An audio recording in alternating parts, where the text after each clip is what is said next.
है कि दिवाली अपने परिवार के लोगों के बीच में मनाएं। मेरा भी मन करता है कि मैं दिवाली मेरे परिवारजनों के बीच में मनाऊं, और इसीलिए हर दिवाली मैं मेरे परिवारजनों के बीच मनाने के लिए आता हूं, क्योंकि आप मेरे परिवारजन हैं, मैं आपका परिवार का साथी हूं। तो मैं यहाँ प्रधानमंत्री के रूप में नहीं आया हूं, मैं आपके परिवार के एक सदस्य के रूप में आया हूं। आप सभी के बीच आना, जो भाव अपने परिवार के बीच जाकर के होता है, वही भाव मेरे मन में होता है। और जब से मैं इस संवैधानिक जिम्मेवारी को संभाल रहा हूं, आज उसको 20 साल से भी अधिक समय हो गया। बहुत लंबे अरसे तक मुझे देशवासियों ने इस प्रकार की सेवा का मौका दिया। पहले गुजरात वालों ने दिया, अब देशवासियों ने दिया। लेकिन मैंने हर दिवाली सीमा पर तैनात आप मेरे परिवारजनों के बीच बिताई है। आज मैं फिर आपके बीच आया हूं, आपसे नई ऊर्जा लेकर के जाऊंगा, नया उमंग लेकर के जाऊंगा, नया विश्वास लेकर के जाऊंगा।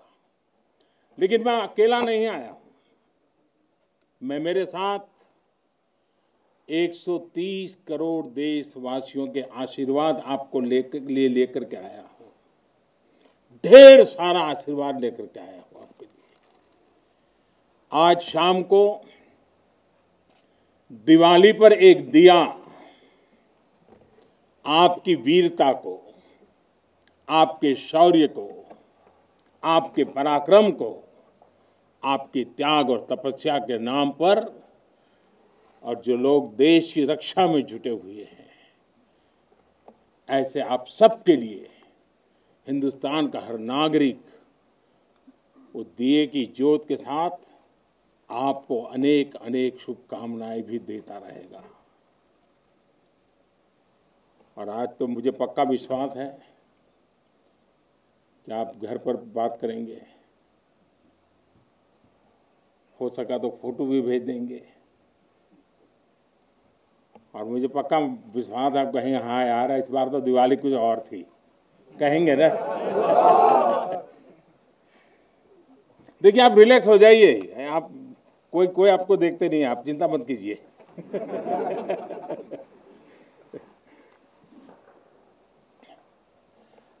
अच्छा, आप ये भी बताएंगे ना कि मिठाई भी बहुत खाई थी? नहीं बताएंगे तो बोलो ना।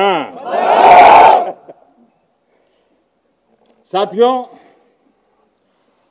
आज मेरे सामने देश के जो वीर हैं, देश की जो वीर बेटियां हैं,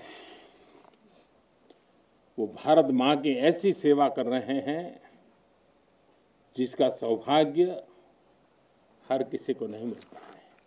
किसी किसी को ही मिलता है जो सौभाग्य आपको मिला है।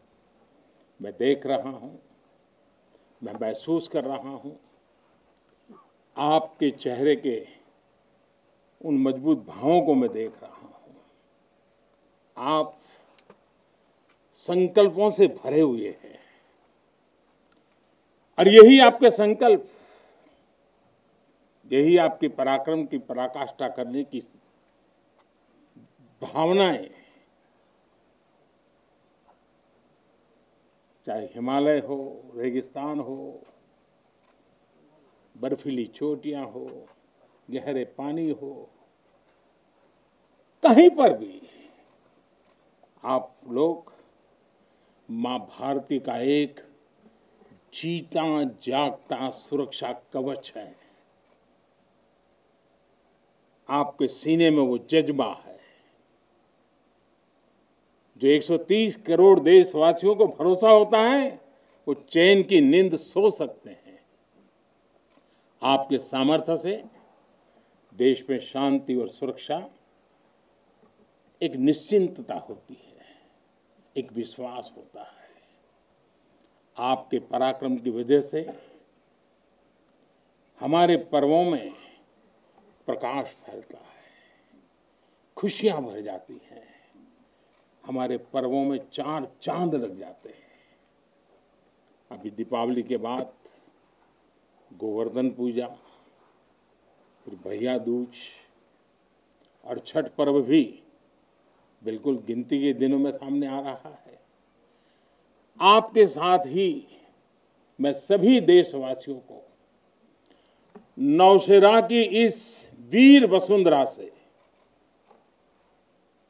इन सभी पर्वों के लिए देशवासियों को भी बहुत बहुत शुभकामनाएं देता हूं। देश के अन्य हिस्सों में बड़ी संख्या में लोग आज दिवाली का जब दूसरा दिन होता है तो नववर्ष की भी शुरुआत करते हैं, और हमारे यहाँ तो हिसाब किताब भी दिवाली से पूरा होता है और दिवाली के दूसरे दिन से शुरू होता है। खास करके गुजरात में कल नया साल होता है। तो मैं आज नौशेरा की इस वीर भूमि से गुजरात के लोगों को भी और जहाँ जहाँ नववर्ष मनाते हैं उन सबको भी अनेक अनेक मंगल कामनाएं उनके लिए देता हूँ। साथियों, जब मैं यहाँ नौशेरा की पवित्र भूमि पर उतरा, यहाँ की मिट्टी का स्पर्श किया, तो एक अलग ही भावना, एक अलग ही रोमांच से मेरा मन भर गया। यहाँ का इतिहास भारतीय सेना की वीरता का जयघोष करता है। हर चोटी से उस जयघोष सुनाई देता है। यहाँ का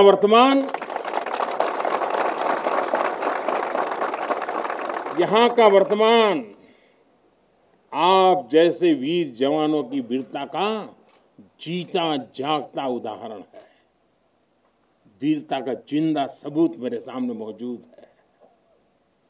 नौशेरा ने हर युद्ध का, हर छद्म का, हर षड्यंत्र का माकूल जवाब देकर कश्मीर और श्रीनगर के प्रहरी का काम किया है। आजादी के तुरंत बाद ही दुश्मनों ने इस पर नजर घड़ा करके रखी हुई थी। नौशेरा पर हमला हुआ, दुश्मनों ने ऊंचाई पर बैठकर इस पर कब्जा जमाने की कोशिश की, और अभी जो मुझे पूरा वृत्त वीडियो समेत सारी चीजें मुझे देखना समझने का मौका मिला, और मुझे खुशी है कि नौशेरा के जाबाजों के शौर्य के सामने सारी साजिश से धरी की धरी रह गई। दोस्तों, भारत माता की, भारत माता की, भारत माता की। भारतीय सेना की ताकत क्या होती है, इसका एहसास दुश्मन को शुरुआत के दिनों में ही लग गया था जी। मैं नमन करता हूं नौशेरा के शेर ब्रिगेडियर मोहम्मद उस्मान को, नायक जदुनाथ सिंह जी को, जिन्होंने देश की रक्षा के लिए अपना सर्वोच्च बलिदान दिया। मैं प्रणाम करता हूं लेफ्टिनेंट आर राणे को, जिन्होंने भारतीय सेना की जीत का रास्ता प्रशस्त किया था। ऐसे कितने ही वीरों ने नौशेरा की इस धरती पर गर्व की गाथाएं लिखी, अपने रक्त से लिखी है, अपने पराक्रम से लिखी हैं, अपने पुरुषार्थ से लिखी हैं, देश के लिए जीने मरने के संकल्पों से लिखी है। अभी मुझे, ये मेरा सौभाग्य था कि दिवाली के इस पवित्र त्योहार पर मुझे आज दो ऐसे महापुरुषों के आशीर्वाद प्राप्त करने का सौभाग्य मिला। मेरे जीवन में एक प्रकार से अनमोल विरासत है। मुझे आशीर्वाद मिले श्री बलदेव सिंह और श्री बसंत सिंह जी, ये दोनों महापुरुष बाल्यकाल में मां भारती की रक्षा के लिए फौज के साथ कंधे से कंधा मिलाकर के साधनों के अभाव के बीच भी, और जब मैं आज सुन रहा था उनको, वही जज्बा था जी, वही मिजाज था, और वर्णन ऐसे कर रहे थे जैसे आज ही अभी से लड़ाई के मैदान से आए हैं, ऐसा वर्णन कर रहे थे। आजादी के बाद हुए युद्ध में ऐसे अनेकों स्थानीय किशोरों ने ब्रिगेडियर मोहम्मद उस्मान के मार्गदर्शन से बाल सैनिक की भूमिका निभाई थी। उन्होंने अपने जीवन की परवाह न करते हुए उतनी कम उम्र में देश की सेना के साथ कंधे से कंधा मिलाकर के काम किया था, सेना की मदद की थी। नौशेरा के शौर्य का यह सिलसिला तब से जो शुरू हुआ, न कभी रुका है न कभी झुका है। यही तो नौशेरा है।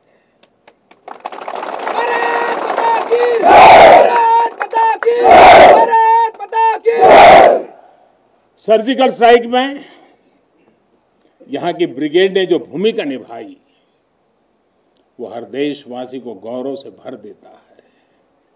और वो दिन तो मैं हमेशा याद रखूंगा, क्योंकि मैं कुछ तय किया था सूर्यास्त के पहले कि सब लोग लौट करके आ जाने चाहिए, और मैं हर पल फोन की घंटी पर टिकटिका के बैठा हुआ था कि आखिर से आखिर मेरा जवान पहुंच गया क्या, और कोई भी नुकसान किए बिना ये मेरे वीर जवान लौट करके आ गए, पराक्रम करके आ गए, सिद्धि प्राप्त करके आ गए।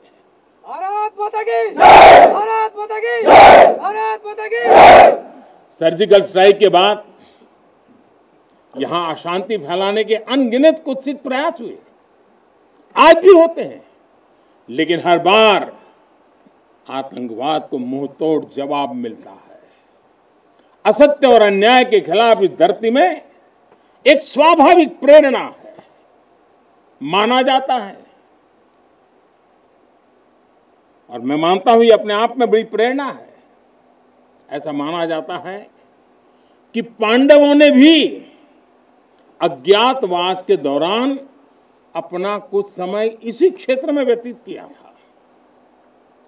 आज आप सबके बीच आकर मैं अपने आप को यहां की ऊर्जा से जुड़ा हुआ महसूस कर रहा हूं। साथियों, इस समय देश अपनी आजादी के 75 वर्ष का पर्व मना रहा है।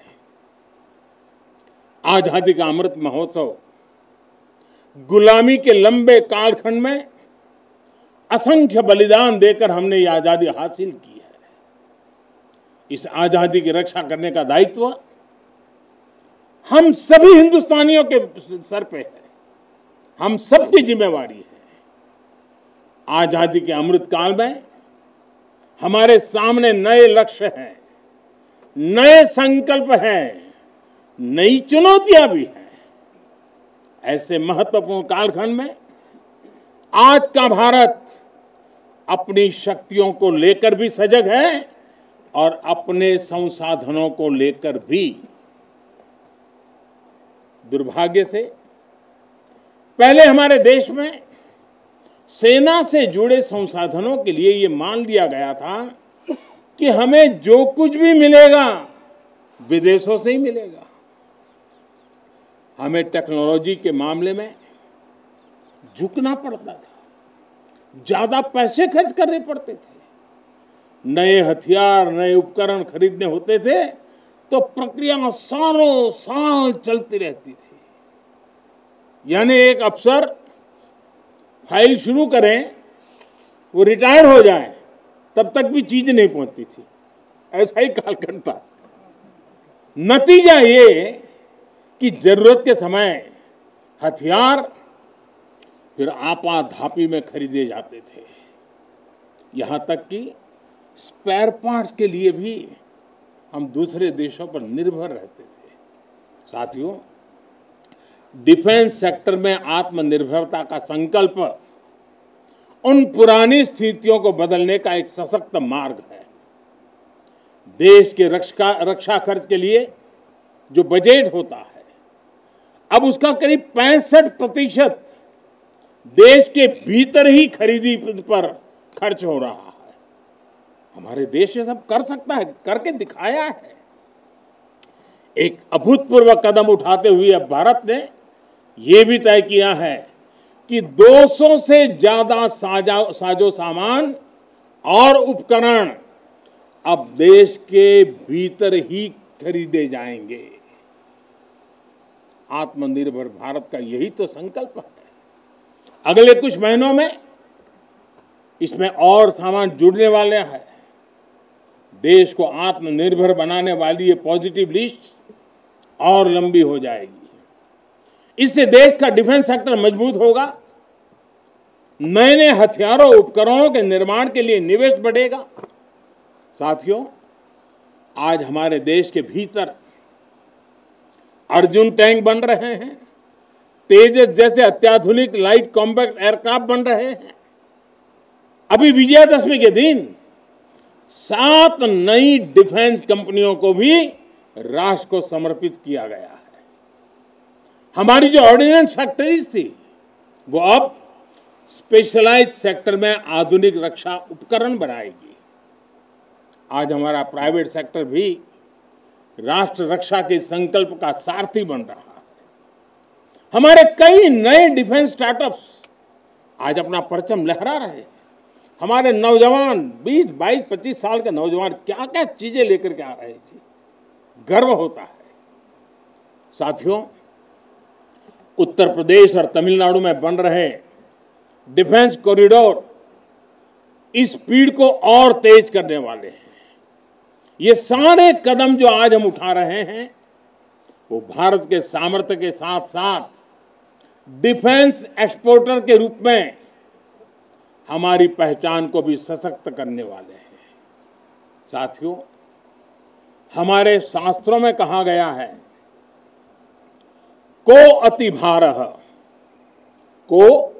अति भारः समर्था नाम, यानी जो समर्थ होता है उसके लिए अति भार मायने नहीं रखता। वो सहज ही अपने संकल्पों को सिद्ध करता है। इसलिए आज हमें बदलती दुनिया, युद्ध के बदलते स्वरूप के अनुसार ही अपनी सैन्य शक्ति को भी बढ़ाना है, उसको नए ताकत के साथ ढालना भी है।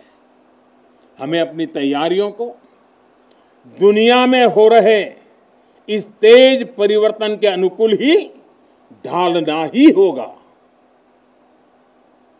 हमें मालूम है किसी समय हाथी घोड़े पर लड़ाइयां होती थी। अब कोई सोच नहीं सकता हाथी घोड़े की लड़ाई, रूप बदल गया। पहले शायद युद्ध के रूप बदलने में दशकों लग जाते होंगे, शताब्दियां लग जाती होगी। आज तो सुबह एक तरीका होगा तो शाम को दूसरा तरीका होगा लड़ाई का। इतनी तेजी से टेक्नोलॉजी अपनी जगह बना रही है। आज की युद्ध कला सिर्फ ऑपरेशंस के तौर तरीकों तक ही सीमित नहीं है। आज अलग अलग पहलुओं में बेहतर तालमेल, टेक्नोलॉजी और हाइब्रिड टैक्टिक्स का उपयोग बहुत बड़ा फर्क डाल सकता है। संगठित नेतृत्व एक्शन में बेहतर समन्वय आज बहुत जरूरी है। इसलिए बीते समय से हर स्तर पर लगातार रिफॉर्म्स किए जा रहे हैं।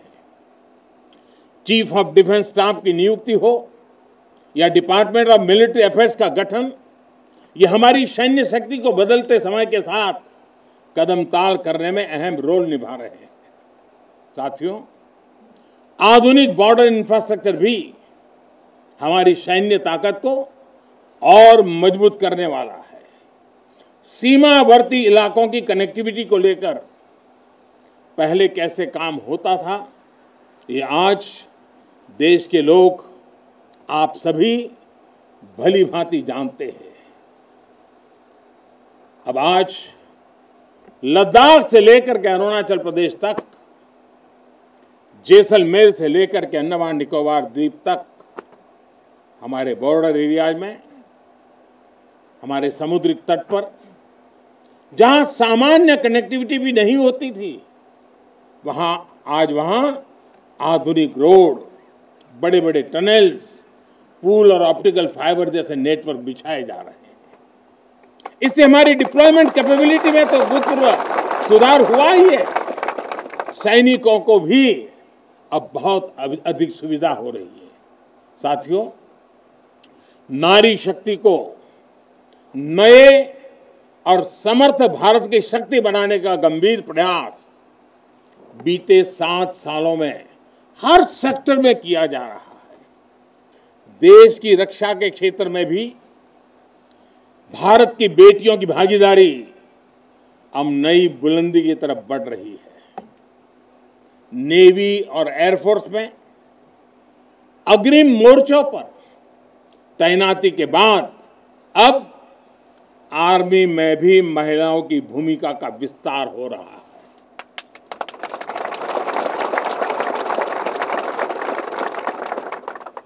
मिलिट्री पुलिस के द्वारा बेटियों के लिए खोलने के बाद अब महिला अफसरों को परमानेंट कमीशन देना इसी भागीदारी के विस्तार का ही हिस्सा है।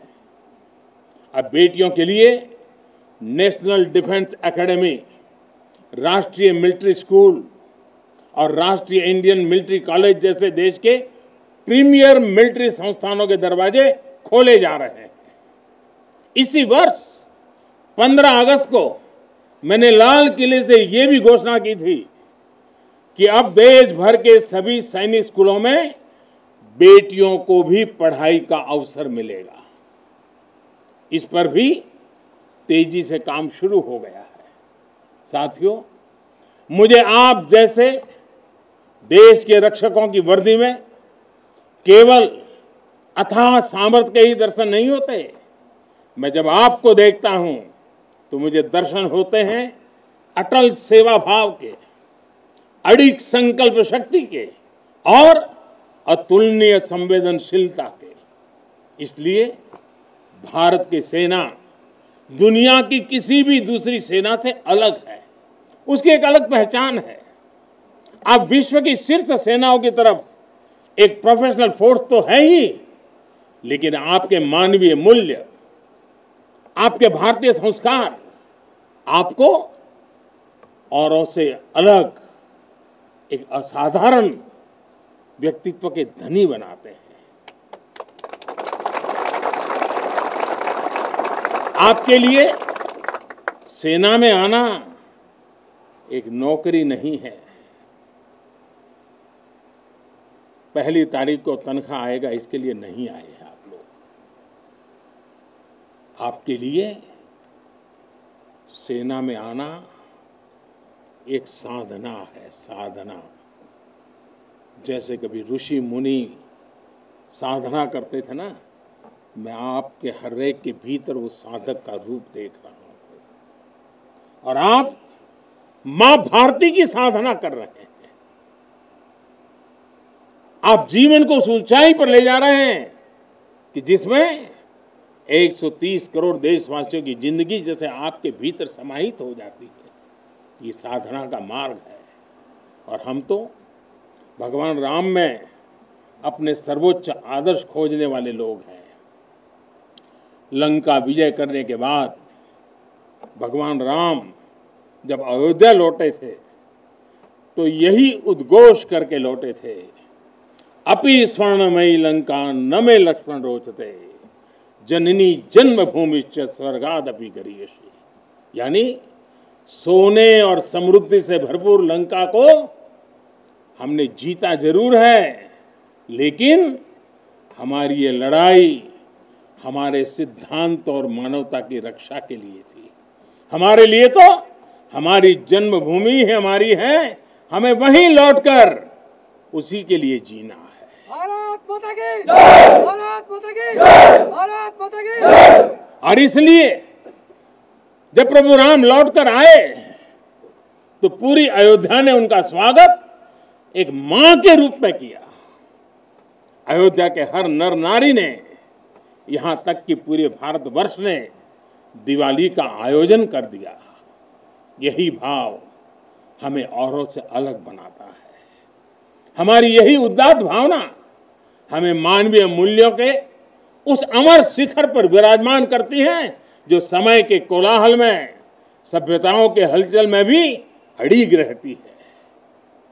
इतिहास बनते हैं, इतिहास बिगड़ते हैं, सत्ताएं आती हैं, सत्ताएं जाती है, साम्राज्य आसमान छूते हैं, ढहते ही हैं, लेकिन भारत हजारों साल पहले भी अमर था, भारत आज भी अमर है और हजारों साल बाद भी अमर रहेगा।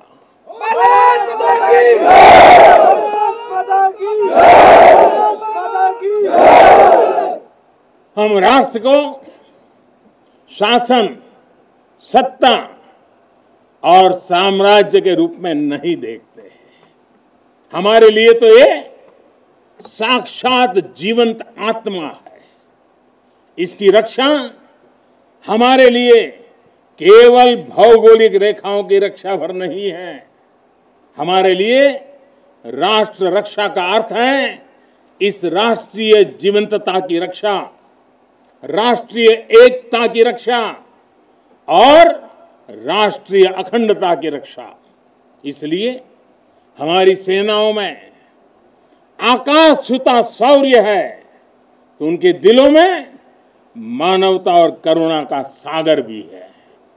इसलिए हमारी सेनाएं केवल सीमाओं पर ही पराक्रम नहीं दिखाती। जब देश को जरूरत पड़ती है तो आप सब आपदा, विपदा, बीमारी, महामारी से देशवासियों की हिफाजत के लिए मैदान में उतर आते हैं। जहां कोई नहीं पहुंचे वहां भारत की सेनाएं पहुंचे। ये आज देश का एक अटूट विश्वास बन गया है। हर हिंदुस्तानी के मन में से ये भाव अपने आप प्रकट होता है। ये आ गए ना, अरे चिंता नहीं, अब हो गया। ये छोटी चीज नहीं है। आप देश की अखंडता और सार्वभौमिकता के प्रहरी हैं। एक भारत श्रेष्ठ भारत के संकल्प के प्रहरी हैं। मुझे पूरा भरोसा है कि आपके शौर्य की प्रेरणा से हम अपने भारत को शीर्ष ऊंचाइयों तक लेकर जाएंगे। साथियों,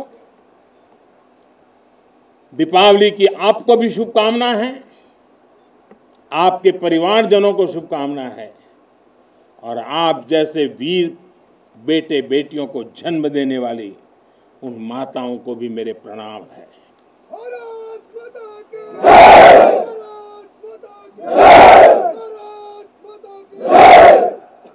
मैं फिर एक बार आप सबको दीपावली की अनेक अनेक शुभकामनाएं देता हूं। मेरे साथ पूरी ताकत से बोलिए, भारत